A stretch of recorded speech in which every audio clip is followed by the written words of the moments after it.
All right, guys, here's my mini review and final thoughts on Starfield. Usually I do these really long reviews, but I'm going to try this new kind of format out to try and speed things up for me because I just don't have the time anymore. So we're going to do things that I liked about Starfield and things that I didn't like. And I think that Starfield suffers from a little bit of jack of all trades, master of none.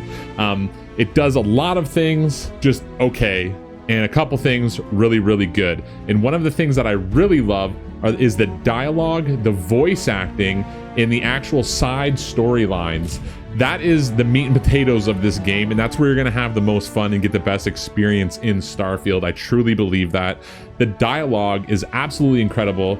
The different avenues that you can take these conversations in the story, you can kind of do whatever you want, and that's what I love about this game, and especially just the stories and the way that you can go have a conversation with somebody, go do something out in the world, come back and talk to them and have a whole nother conversation. And not only that, the things that you do out there have an actual effect on the conversations that you have.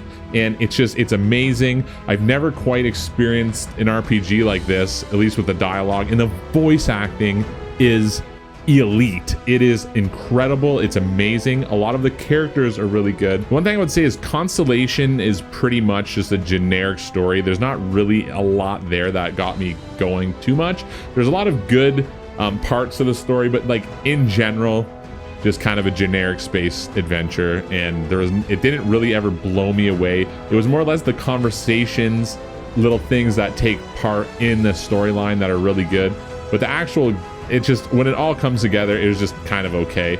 But I also played the UC Vanguard side story, and I loved it. I thought it was amazing. I love the dialogue. I love the gameplay of it. I just love that story, and I'm gonna play Crimson Fleet and Freestar Rangers for sure at some point. But for right now, those are the two that I've played. And that's where I think the game really shines, is in these side stories. Another thing I like is the gun design. The gun designs are actually really good. I love the reloading, the mechanisms, different ways. The gun sound, that's another thing. We'll talk about that in a little bit.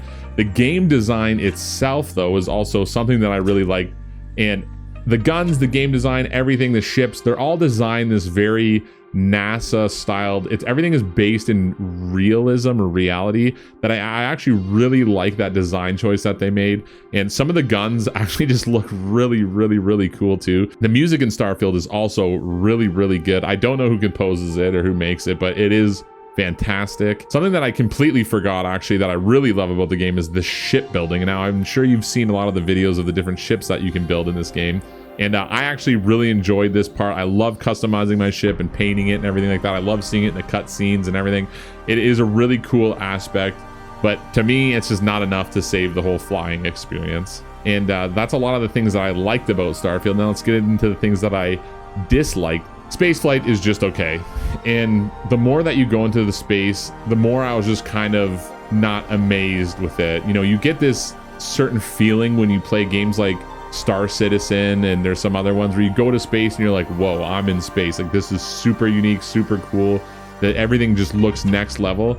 I never really ever got that feeling flying around in space, because you are in kind of like a little space box. So wherever you travel around, you're always in some kind of little box that you're in, and you can't really go too far in there, and they don't put that much in those little space boxes to entertain you for a ton amount of time. You find kind of the same things over and over again, I found, and there's not a lot of space battles either. I really wanted to spend more time fighting in space with these spaceships that you create. You never really do that all that often, so that was something that I definitely didn't like. So another thing I didn't really like is the just combat in general, like the gunplay. It can be good at times, but it's mostly because the enemy AI is pretty stupid.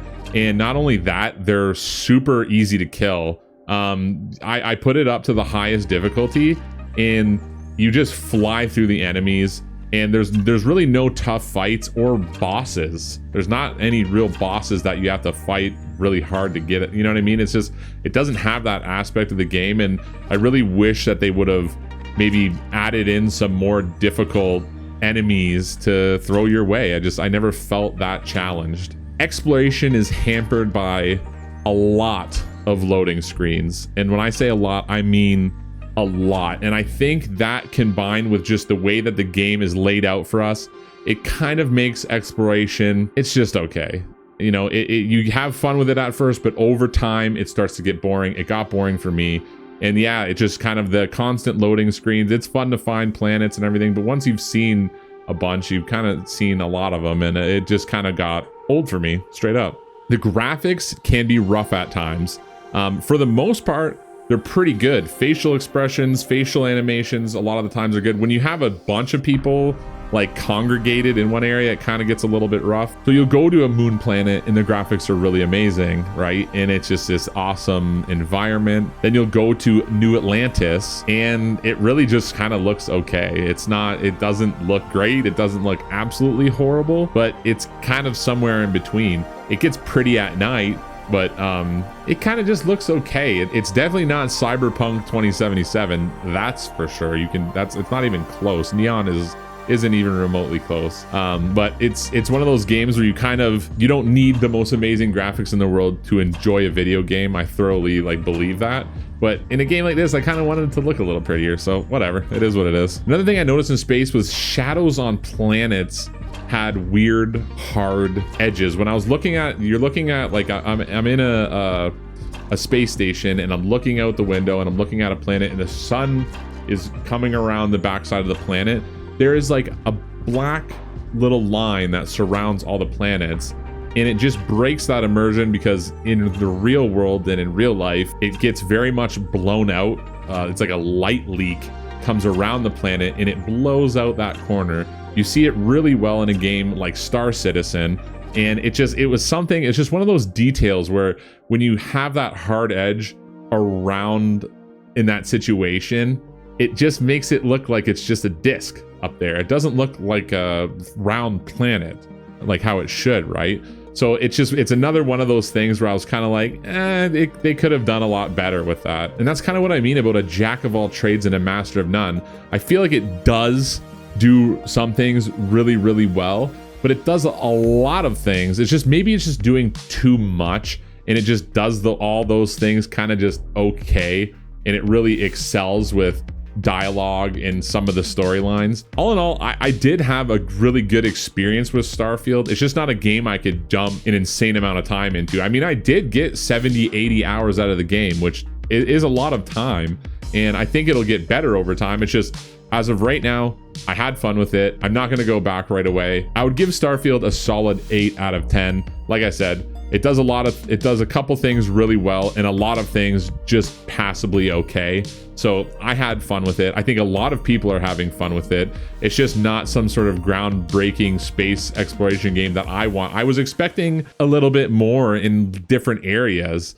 I kind of wanted to be able to mine in space. I kind of wanted to be able to manage some things in space. You can't, it's very loady. There's too many fucking loading screens. Let's get rid of some of them. Just a couple.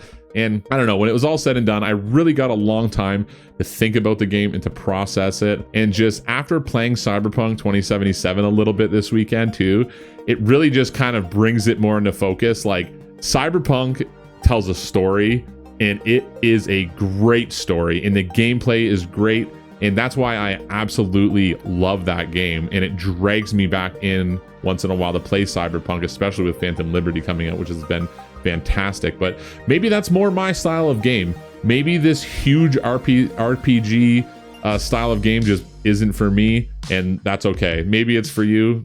So yeah, I give it an 8 out of 10. Pretty solid game. So yeah, let me know what you think about, my take on Starfield, and let me know down in the comments what your favorite part of Starfield is, maybe some issues that you have with it too.